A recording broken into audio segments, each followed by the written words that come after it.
సింగరేణిపై మంత్రి మల్లు భట్టి విక్రమార్క వ్యాఖ్యలకు BRS MLC కవిత counter ఇచ్చారు.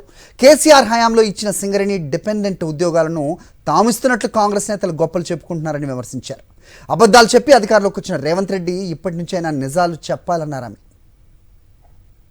కానీ అధికారంలోకి వచ్చినాకన్నా నిజం చెప్పండి సీఎం గారు, మీరు ఎందుకోసం ఈ నియామక పత్రాలు కేసీఆర్ గారి హయాంలో ఇచ్చినటువంటి డిపెండెంట్ ఉద్యోగాలను తీసుకొని నేనే ఇచ్చినా నేనే చేసినా అని అబద్ధాలు చెప్పుకోవడం ఎందుకు? ఒకటి. రెండు, మీరు మొత్తం ఉద్యోగాల గురించి మాట్లాడుతూ ఉన్నారు సింగరేణిలో, దీనివల్ల ఏదో రాజకీయ ప్రయోజనం పొందినాం మేమని చెప్తా ఉన్నారు. అటువంటిది ఎక్కడా కూడా జరగలే. కేసీఆర్ గారు ఏనాడైనా కూడా సింగరేణిని తన కన్న తల్లిలాగా చూసినారు. సింగరేణి ప్రైవేటీకరణ జరగొద్దని కోరుకున్నారు.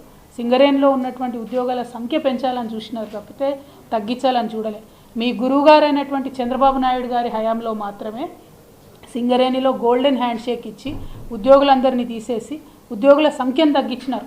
ఈ విషయం ప్రతి ఒక్క కార్మిక బిడ్డకు, ప్రతి ఒక్క సింగరేణి బిడ్డకు, ప్రతి ఒక్క తెలంగాణ బిడ్డకు కూడా తెలుసు. కాబట్టి అబద్ధాలు చెప్పడం మానేసి మీరు కొత్తగా వేస్తున్న ఉద్యోగాలు ఎన్నో దయచేసి చెప్పాలని చెప్పి ఈ సందర్భంగా నేను గౌరవ రాష్ట్ర ముఖ్యమంత్రి రేవంత్ రెడ్డి గారిని డిమాండ్ చేస్తూ ఉన్నాను.